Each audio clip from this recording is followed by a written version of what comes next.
আসসালামু আলাইকুম ওরহমতুল্লাহ। সম্মানিত দর্শক, আমার এই ভিডিও যে যেখান থেকে দেখছেন, দেশ এবং প্রবাসে, সবাইকে জানাই আন্তরিক শুভেচ্ছা ও অভিনন্দন। তো দর্শক, অল্প সময় নিয়ে আমার দু চারটা কথা শুনবেন বলে আমি আশাবাদী। আমরা যেহেতু একটা সমাজ নিয়ে চলি, অসংখ্য মানুষের মাঝে আমাদের বসবাস, অসংখ্য ঘটনার চিত্র আমরা দেখতে পাই বা অনেক ঘটনার বর্ণনা আমরা শুনতে পাই।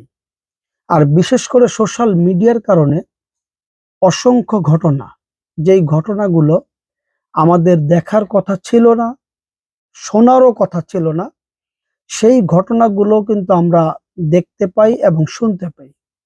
তো এইরকম কিছু ঘটনার মধ্যে দু একটি ঘটনার বর্ণনা আমি দিতে চাই।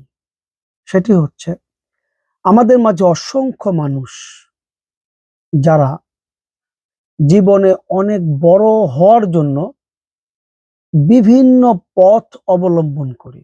তার মধ্য থেকে কিছু সংখ্যক লোক তারা বড় হওয়ার জন্য অসৎ পথকে বেছে নেয়, অর্থাৎ চুরি, ডাকাতি, ছিনতাই সহ বিভিন্ন অপরাধ ঘটিত যে কাজগুলো রয়েছে, এই কাজের সাথে নিজেকে সম্পৃক্ত রাখে। অনেকে ব্যবসার নামে বিভিন্ন রকম হারাম ব্যবসা করে, অর্থাৎ সুদের ব্যবসা করে, বা কেউ অবৈধ জিনিস বিক্রি করার ব্যবসা করে। তো এইরকম ব্যবসা তো করে, পাশাপাশি অনেক লোক সাধারণ মানুষকে ঠকিয়ে ঠকানোর চেষ্টা করে, বিভিন্ন রকম ছল ছাতুরি করে টাকা ইনকাম করার চেষ্টা করে।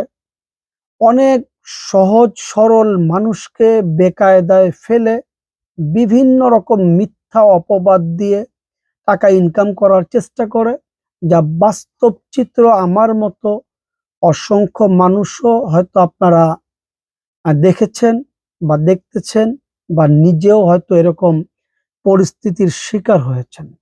তো আমি ওই সমস্ত ভাইদের দৃষ্টি আকর্ষণ করব যে আপনি যেভাবেই কামাচ্ছেন না কেন, আপনি অসৎভাবে কামান আর সৎভাবে কামান, আপনি যেভাবে কামাচ্ছেন, আপনি যতটুকু পেয়েছেন বা পাচ্ছেন বা ভবিষ্যতে পাবেন, আপনি নিঃসন্দেহে আপনার তকদিরে ছিল বলেই পেয়েছেন।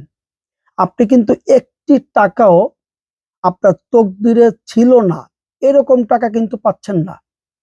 আপনি যা পেয়েছেন নিঃসন্দেহে আপনার তকদিরে ছিল।